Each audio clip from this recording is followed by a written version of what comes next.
She was left to die in the frozen woods, abandoned by her own brother, until a Navy SEAL found her, barely breathing, and realized this wasn't an accident, it was an execution. Saving her meant one thing. The SEAL had just made himself the target of the most dangerous man in the region. What followed was a showdown between blood, betrayal, and a chance at redemption that only God could place in their path.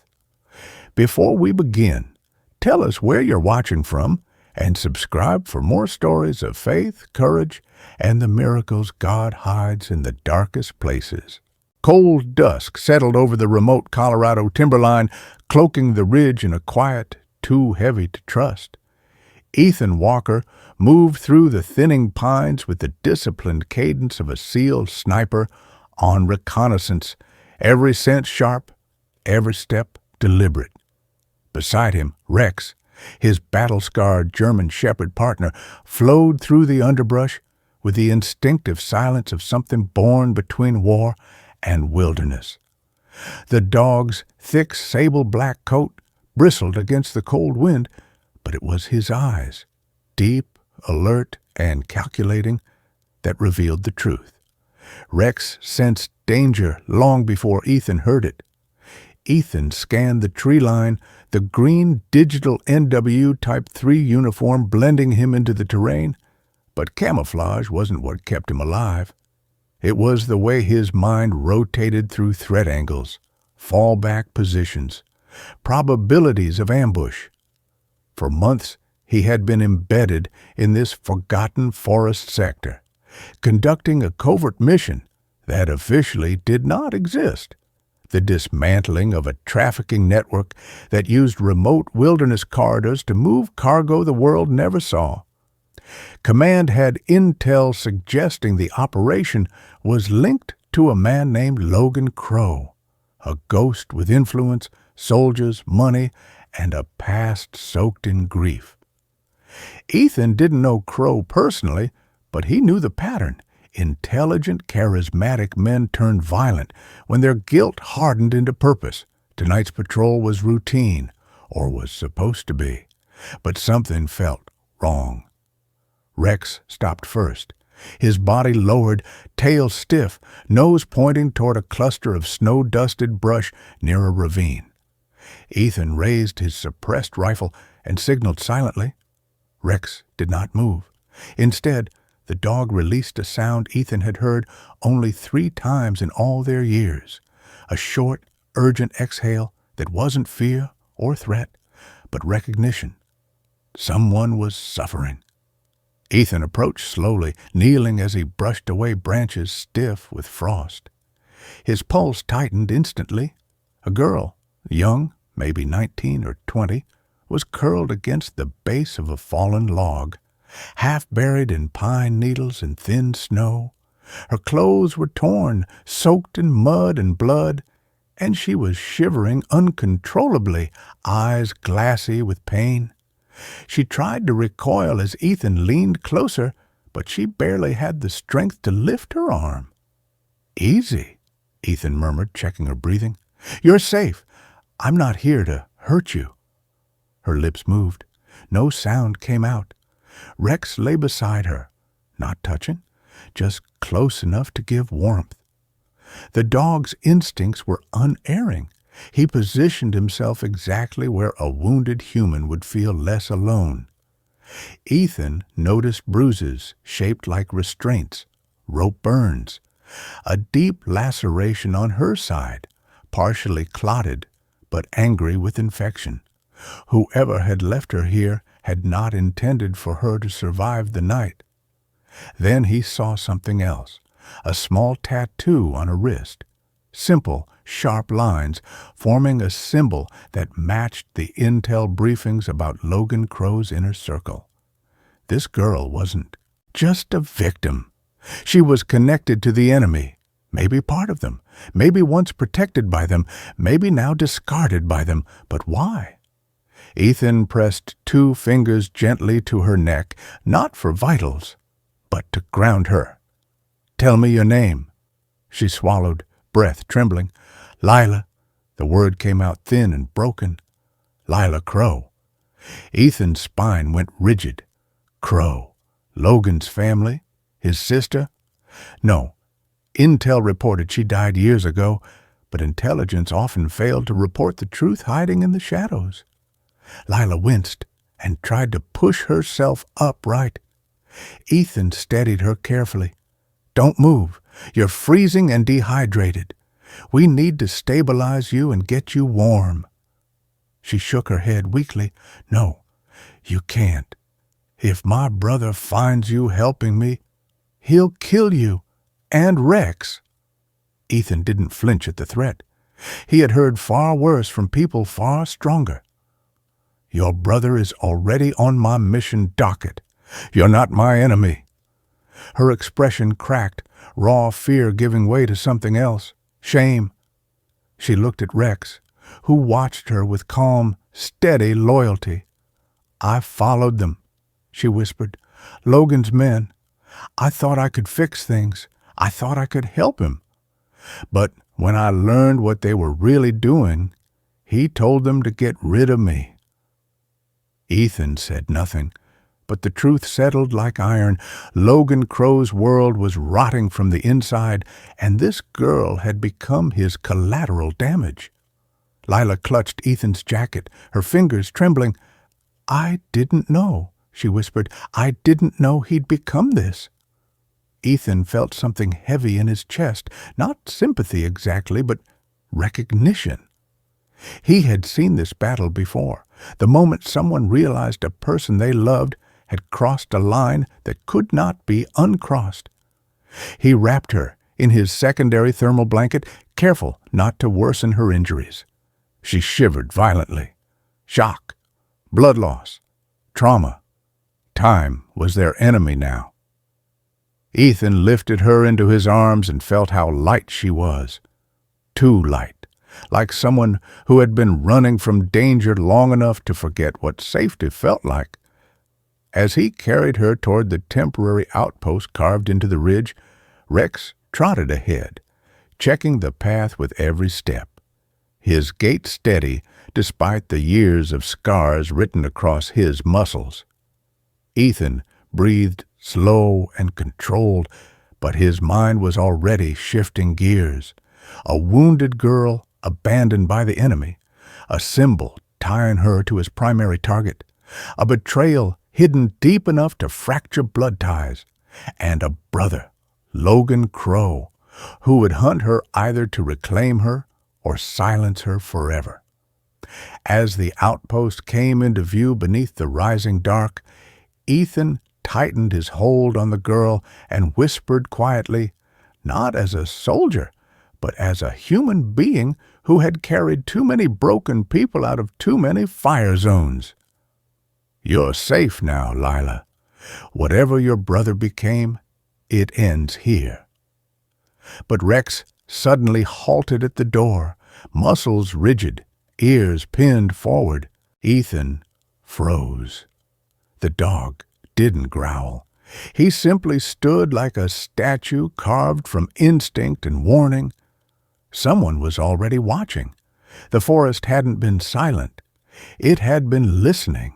Night pressed against the wooden walls of Ethan's improvised outpost, turning the small cabin into a pocket of warm light, floating in an ocean of cold silence. Ethan moved with steady precision as he cleaned Lila's wounds, his motion slow enough not to frighten her, but firm enough to keep her from drifting away. Rex lay at her feet, chin resting on his paws, ears always slightly raised, not in suspicion of her, but in caution toward whatever might be pursuing her. Lila watched the flames dance inside the field stove, her breathing shallow. Ethan had seen this look countless times, the expression of someone whose mind was caught between wanting to speak and fearing the weight of what honesty might unleash. "Lila," Ethan said quietly, handing her a warm canteen, "I need to understand what happened." She held the canteen with trembling fingers. If I tell you, you'll think I'm no different from him." Ethan shook his head. "I don't judge people for where they come from, only for what they choose next." She shut her eyes as if bracing herself for a confession.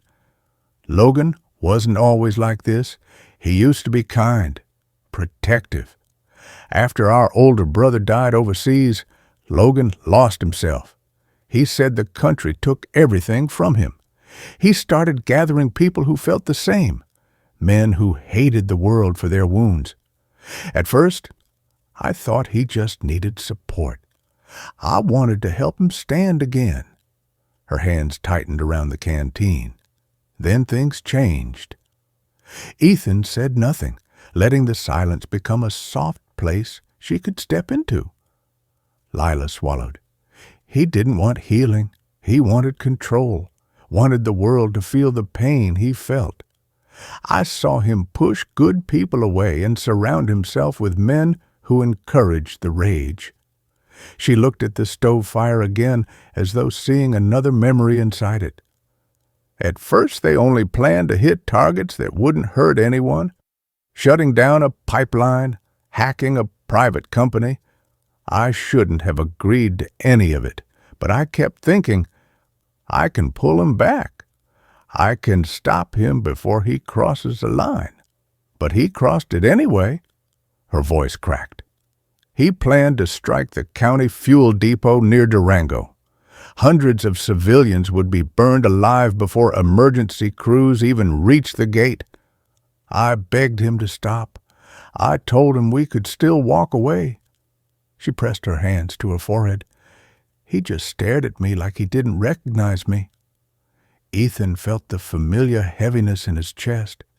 He had seen this before, the slow corruption of a mind eaten away by grief until good and evil no longer meant anything. "I tried to sabotage the detonators," she whispered. "Logan caught me, and when he did, the look in his eyes." She shook her head. "He didn't shout, didn't even ask why. He just turned to his men and told them to handle it. Not stop her, not watch her, but handle it, like disposing of trash." Rex lifted his head at the tremor in her voice. Lila gave a small, broken laugh. "They chased me through the forest. I fell. I thought I was going to die out there. Maybe Logan wanted it that way. Clean. Quiet." Ethan leaned forward slightly. "You survived?" She looked at him, really looked, her eyes full of disbelief. "I'm not sure if that was luck or punishment." "It was neither," Ethan said. "It was a second chance." She exhaled shakily. "You don't know what I've done, what I helped them do, even if I didn't want to."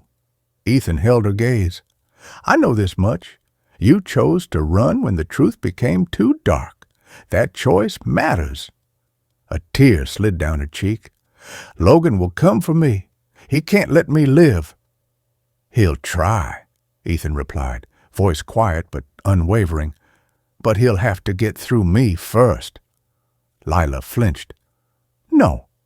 If you stand between us, he'll kill you. I don't want anyone else dying because of me. Not again." Ethan sat back slowly, considering her words. "Lila, are you afraid of Logan because he wants you dead, or because you still love him enough to hope he can be saved?" She froze as if the question pierced straight through her. Finally she whispered, "Both." Rex suddenly stood, stiffening at the door, ears pointed, body taut. Ethan's instincts sharpened instantly. "Footsteps," he murmured. Rex released a low, warning rumble. Lila grabbed Ethan's arm. "No, you don't understand. Logan won't come alone. He'll send people who don't hesitate. They won't stop until I'm gone." Ethan lifted his rifle, muzzle angled toward the window as he scanned the tree line. He felt it too, the shift in the air, the unnatural quiet. Someone was out there, maybe one, maybe more. But whoever they were, They had followed Lila's trail through the forest, and they were closing in. Ethan positioned himself between Lila and the door, not out of duty, but out of something deeper, something he wasn't ready to name. "You're safe here," he said softly. Lila shook her head in panic. "You can't fight them alone." "I'm not alone," Ethan replied, glancing at Rex. The dog's low growl vibrated like a warning bell. Ethan steadied his breathing, steadied his aim, steadied the storm rising inside him. Because saving Lila wasn't just a mission, it was a test, a chance to prove that even in a world swallowed by betrayal, cruelty, and anger, someone could still choose the road of mercy. And sometimes mercy began with protecting the ones the world had already thrown away. Footsteps approached the door, slow, calculated, hunting. Ethan whispered, "Stay behind me." The latch clicked, barely audible. Then the door shook.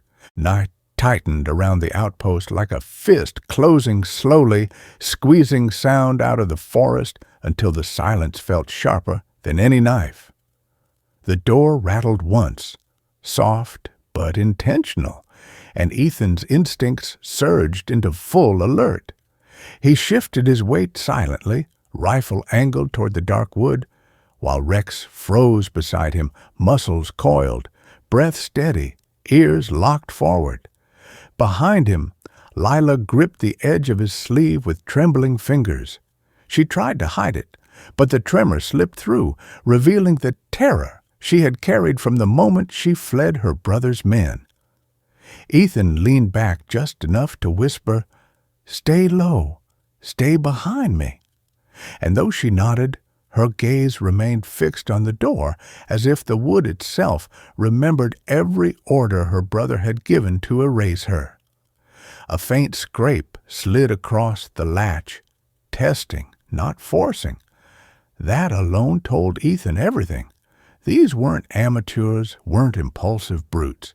These were trained men, disciplined enough to approach without sound, patient enough to map the room before crossing the threshold. One light tap echoed from the cabin's east wall, another answered from the rear. 3 positions, possibly 4. They were forming a kill triangle, textbook breach formation. Rex released a low rumble, not loud, but vibrating with a warning born from instincts sharpened by collapsed buildings, gunfire, and smoke. Ethan signaled him down, keeping the dog's presence masked. The cabin lights flickered once, then died entirely. Someone had cut the generator line. Ethan didn't flinch. Darkness wasn't his enemy. It was protection. "Trust the dark," he murmured to Lila. "It hides you more than it hides them." She pressed herself against the support beam, folding small as if trying to disappear into the wood. A crunch echoed from outside, snow under a steady boot. The attacker wasn't rushing. He was positioning. Ethan moved toward the window, scanning for movement. One man crouched by the firewood pile. Another crawled behind the water tank. A third took overwatch beside a tree trunk. But the fourth, the one Ethan expected, wasn't visible. That alone made Ethan whisper a curse under his breath. It meant roof breach. They were surrounding the cabin like wolves circling a wounded animal.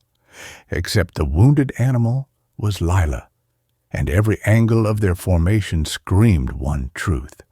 They weren't here to bring her back. They were here to silence her forever. Ethan felt Lila's panic shift into something heavier, guilt, grief, a choking sense of inevitability. "He sent them," she whispered, her voice cracking. "He sent them to finish me." Ethan glanced back at her eyes, steady. "Not while I'm here." He scanned the ceiling and caught the faintest vibration of the old wooden panels. Someone was crawling above them. He grabbed a small metal pot from the stove and tossed it across the cabin floor. It clattered loudly, echoing like gunfire in the enclosed space. As expected, the men outside reacted instantly. One sprinted toward the front door, another ducked toward the window, and the Overwatch shifted posture. Predictable. The ceiling panel above Ethan bowed slightly. He stepped directly beneath it. The attacker dropped through the panel, and Ethan caught him mid-fall, one hand clamping over the man's mouth, the other dragging him into a silent takedown that ended in a muted thud on the floor. The man struggled for half a second, then stilled as Ethan pinned him with practiced force. "Don't fight," Ethan whispered. "I don't kill unless I have no choice." Outside, a voice barked, "He's inside! Move!" Rex exploded forward, launching into position near the window, using his weight to knock snow off the sill and cut the attacker's sightlines. Ethan snatched a flashbang, cracked the window open barely an inch, and rolled the grenade outside. The detonation bloomed like a miniature sun, white, sharp, disorienting, washing the forest in blinding light. The gunman staggered, cursing, eyes crushed shut. Perfect. Ethan flung the door open, stepping into the cold night with his rifle raised, voice sharp but controlled. "Stand down. You fire into this cabin and she dies. Your boss needs answers from her, doesn't he? You breach here, you lose everything." One of the men swore, rubbing his eyes. Another steadied his weapon, ignoring the warning. Ethan didn't lower his aim. "Logan wants the truth from her. He can't get that if she's dead." The gunman nearest him spat. "Logan didn't send us to retrieve her." The words hit harder than the cold wind. Ethan narrowed his eyes. "Then what are you here for?" The man answered with a chilling simplicity. "To make sure she never talks." Rex stepped between Ethan and the gunman, hackles flaring, teeth bared.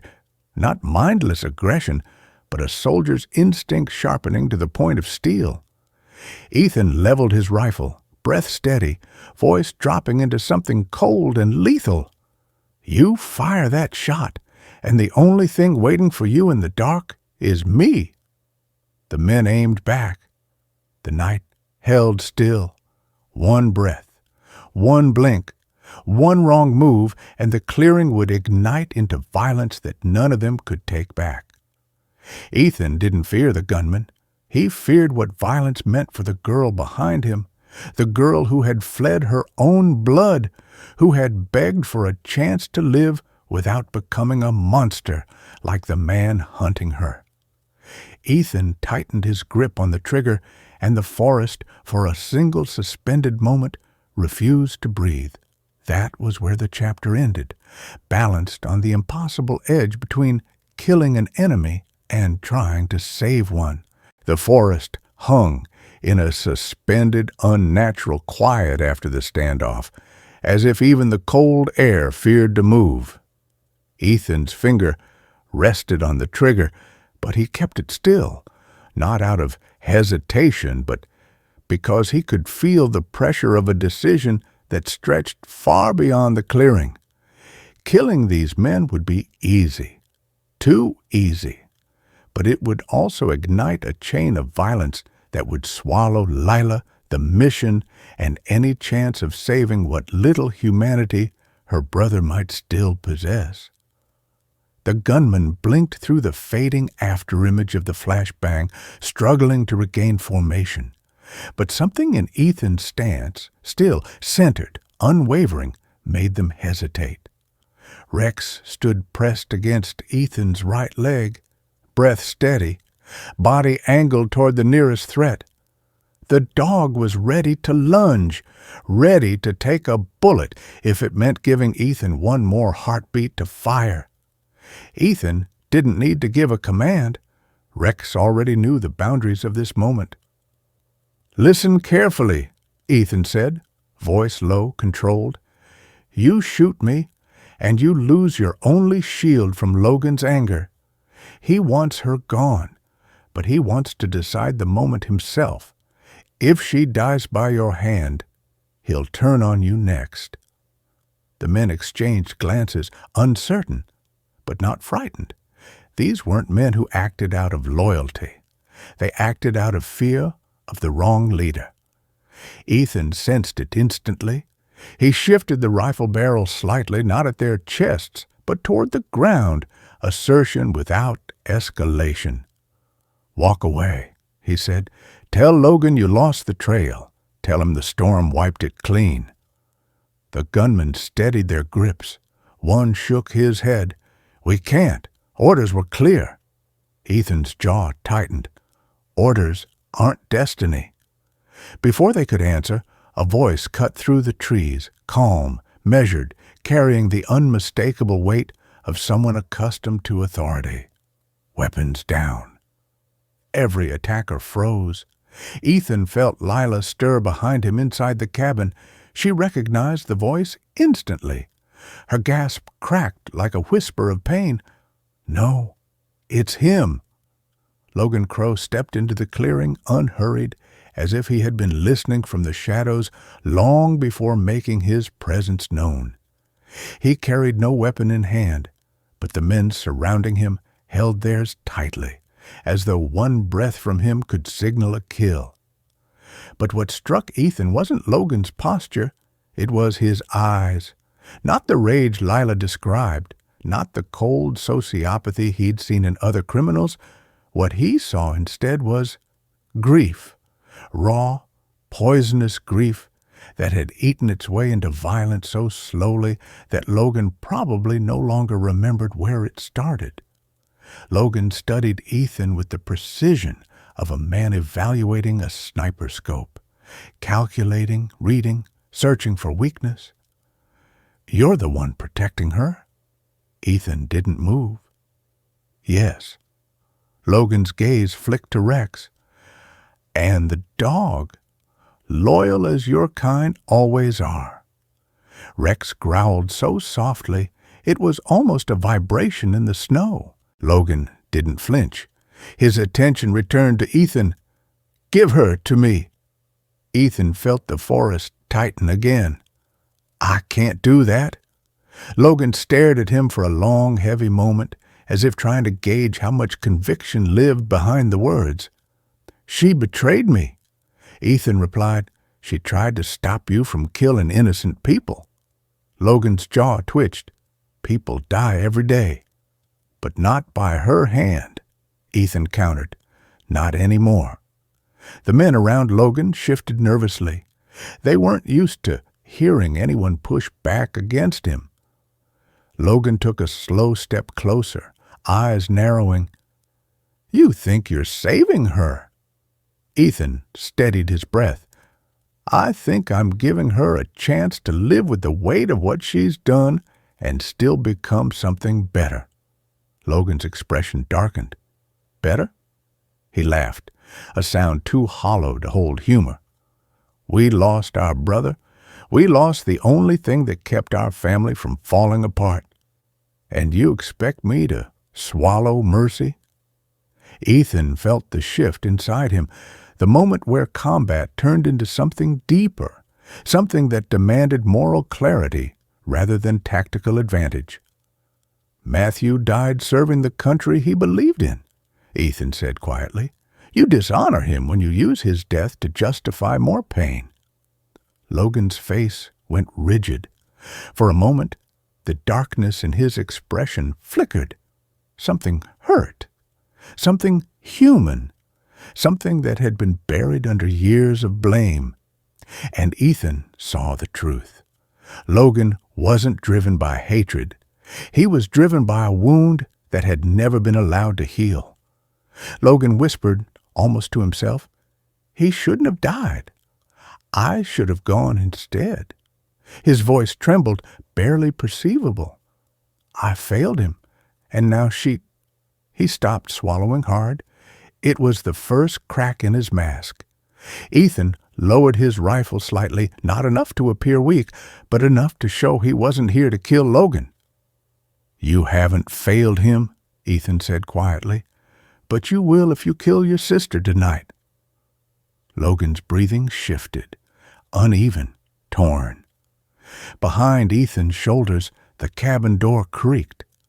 Lila stepped into the doorway, clutching the frame to stay upright. Rex moved instantly to block her, but Ethan raised a hand to calm him.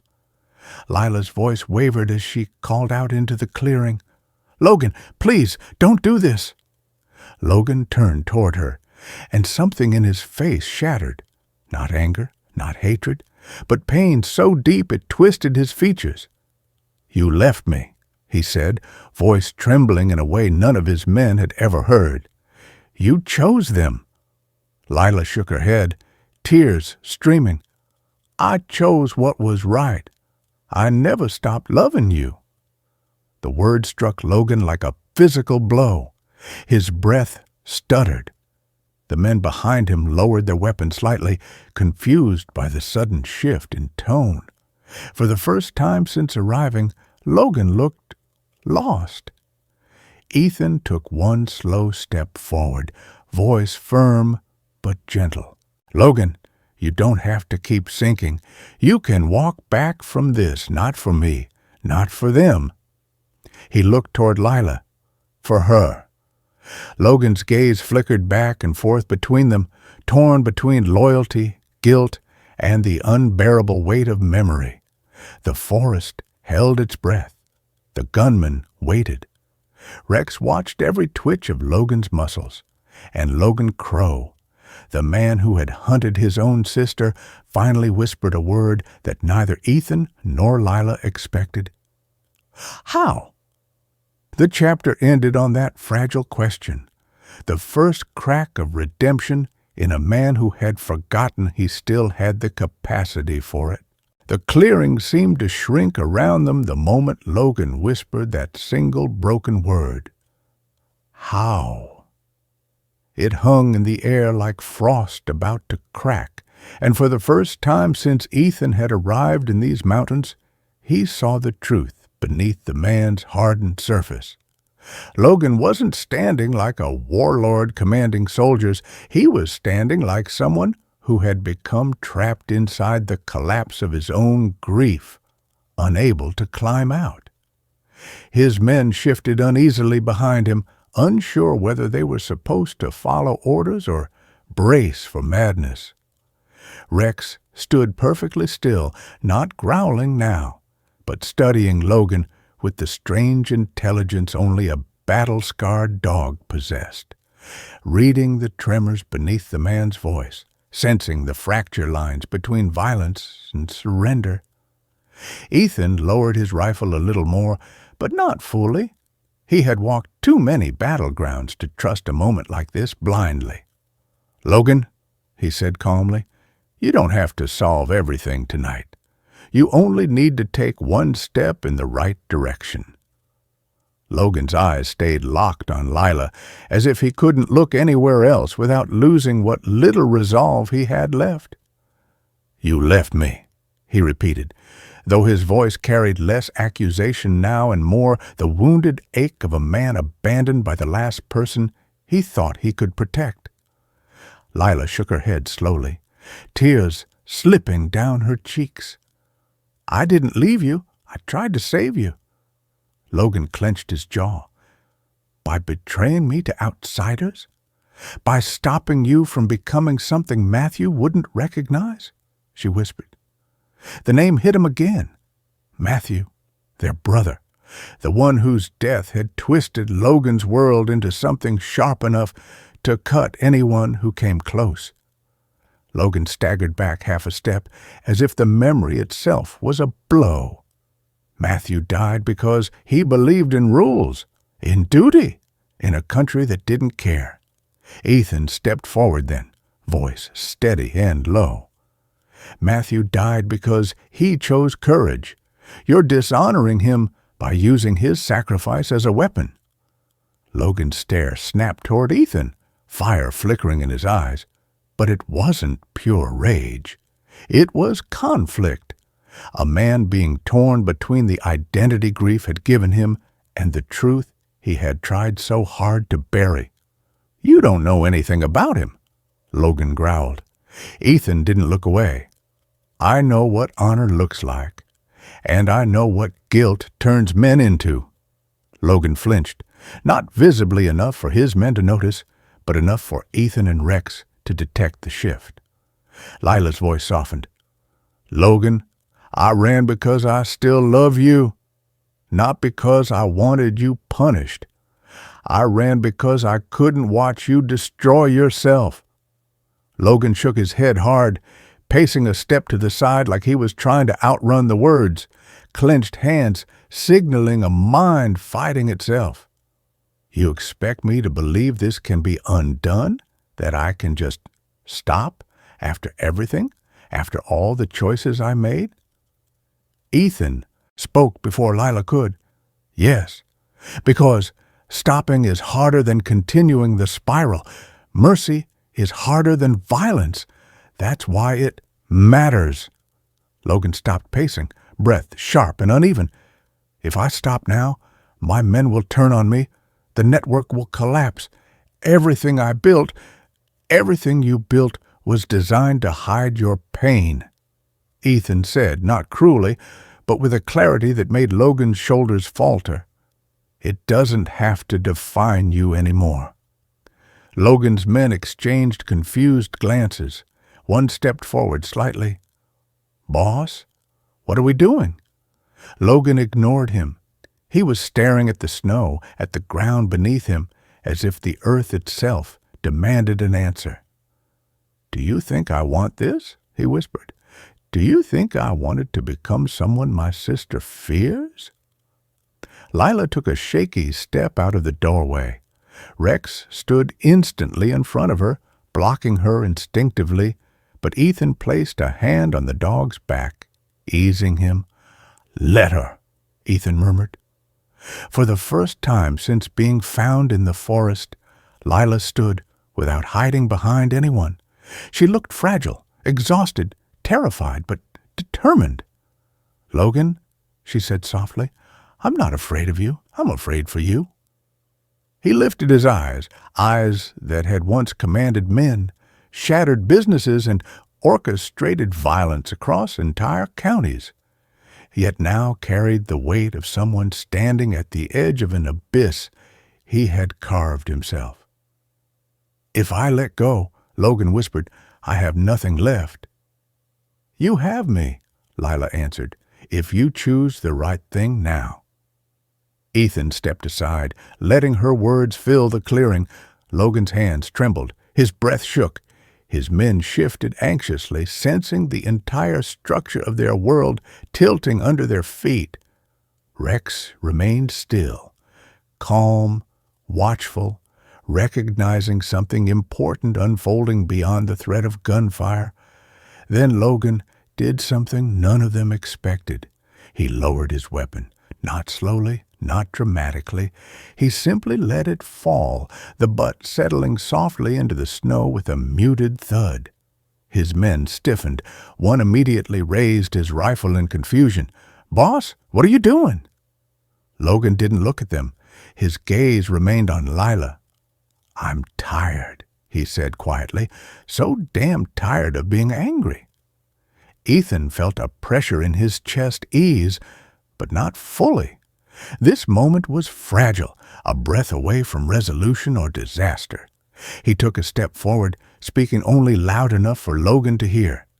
"This is the first step, not forgiveness, not redemption, just stopping the cycle." Logan shut his eyes and whispered, "Tell me what to do." Lila stepped toward him, one more trembling step, tears falling freely. "Choose to live differently, starting now." Logan's men began to raise their weapons, confused and alarmed by his surrender. Ethan reacted instantly, stepping into their line of fire. "Stand down," he warned. "Your leader just chose life over violence. Follow him or walk away." Rex moved beside him like a shadow ready to strike. The clearing shifted again, this time not with danger, but with the weight of a man finally bending under the truth he had run from for years. Logan looked at his sister, his voice breaking. "Lila." I never wanted to lose you, too. She whispered, Then stop pushing me away.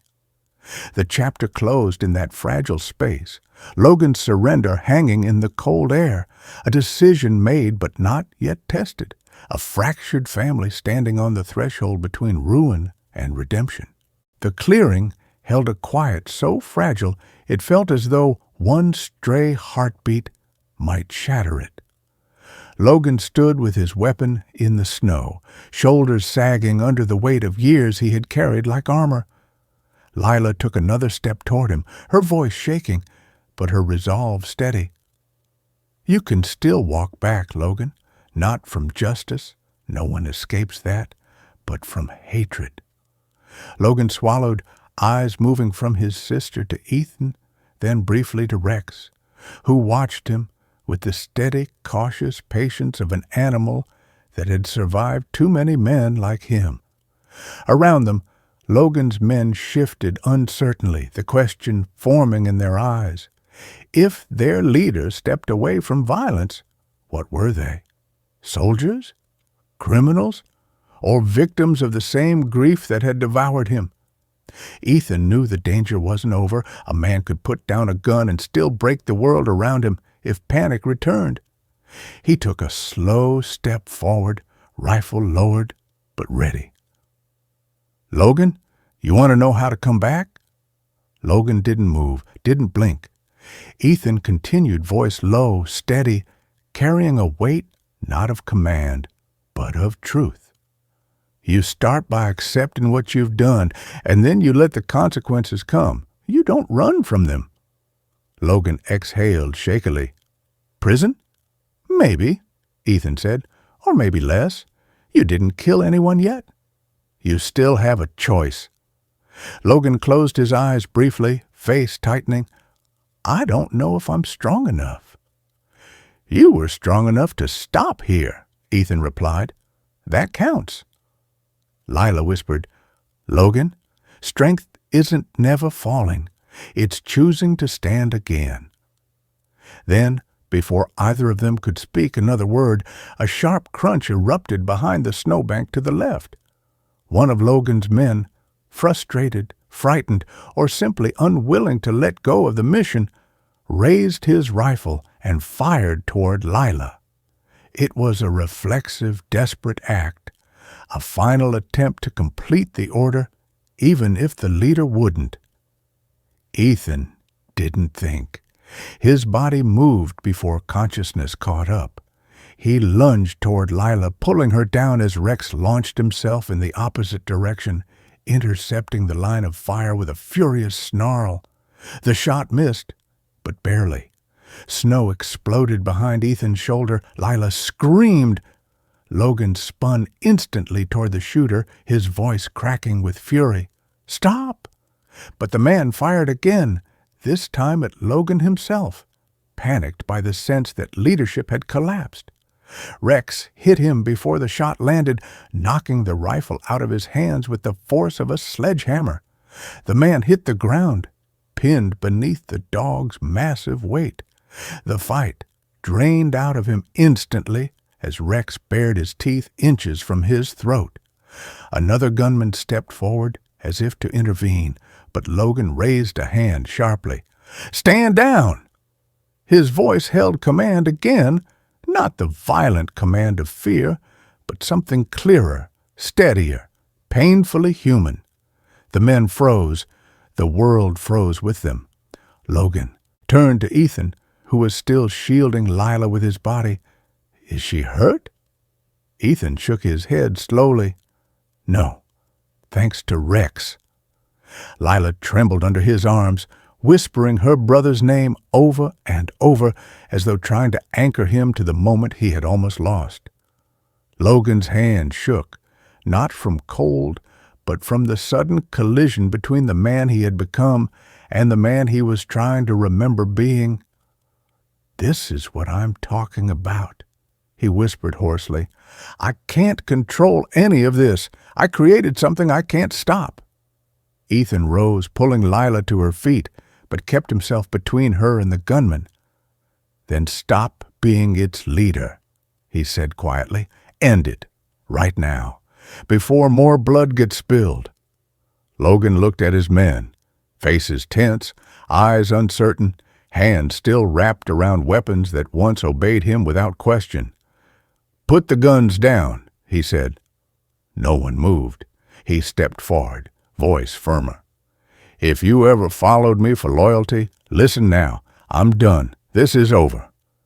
A long breath passed. One man dropped his weapon. Another followed. Then another. Finally, the man under Rex's weight let his hands go limp in surrender. Logan exhaled a breath so heavy it seemed to empty years of poison from his chest. I'll turn myself in, he said. I'll call off every operation, every shipment, every cell. I'll take blame for all of it if I have to. Lila shook her head, tears streaking her face. You don't have to carry it alone anymore. Logan's voice cracked. I carried it because I didn't want to lose anyone else. Ethan stepped closer. Then don't. Let this be the day it stops. The sky had begun to pale, the first thin line of dawn creeping over the treetops. Rex released the subdued gunman and moved silently to Ethan's side, gaze fixed on Logan as though judging whether the man's soul had truly shifted direction. Logan looked at Ethan with a strange mixture of bitterness and gratitude. You could have killed me tonight. Ethan nodded. A bullet wouldn't have solved what broke inside you. Logan let out a dry, shaking laugh. So you saved me instead? Ethan's voice softened. Someone once saved me when I didn't deserve it. I'm just returning the debt. Lila approached her brother slowly, cautiously, then wrapped her arms around him. Logan stiffened, then broke, shoulders shaking as he pulled her against him. Ethan stepped back with Rex, giving them room. The forest around them seemed to breathe again. When Logan finally spoke, his voice was a whisper carried on morning frost. Maybe there's still a road back for me? Ethan nodded. There always is, but you have to walk it. Logan looked at him, eyes tired but no longer empty. Will you help me? Ethan answered simply, until the system takes over, yes. Logan accepted that with a heavy, grateful bow of his head. It wasn't forgiveness. It wasn't redemption, but it was the beginning of both. As the sun broke through the trees, warming the clearing for the first time since the confrontation began, Ethan felt something unfamiliar settle in his chest. Not victory, not relief, but a quiet understanding that sometimes the greatest act of strength wasn't pulling a trigger, but choosing not to. Love your enemies, he thought, even when the enemy is someone trying to find their way back to being human. Rex brushed against his leg, calming, grounding.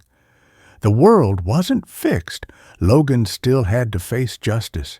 His men still had to be processed.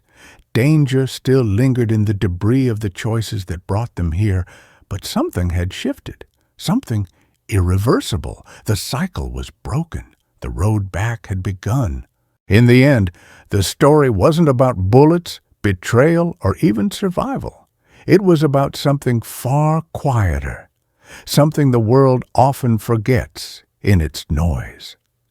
It was about the moment a hardened man stopped running from his grief, the moment a wounded girl found the courage to forgive, and the moment a soldier learned that the greatest victory is sometimes choosing mercy over judgment. Some people call it luck. Some call it chance. But those who have lived long enough, who have walked through years marked by loss and healing, know better. They know that moments like this, the turning of a heart, the breaking of a cycle, the softening of anger, don't happen because humans are strong. They happen because a greater hand touches the story at just the right moment.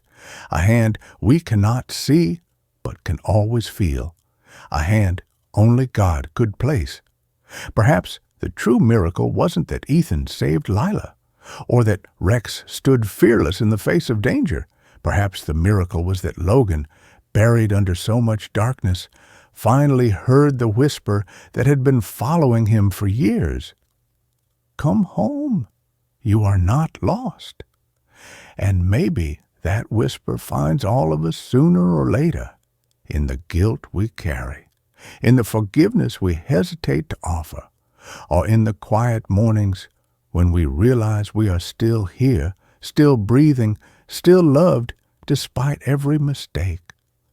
In a world that sometimes feels cruel and fractured, we are reminded through stories like this that redemption is real, mercy is possible, forgiveness is powerful, and no heart is ever too far gone for God to reach.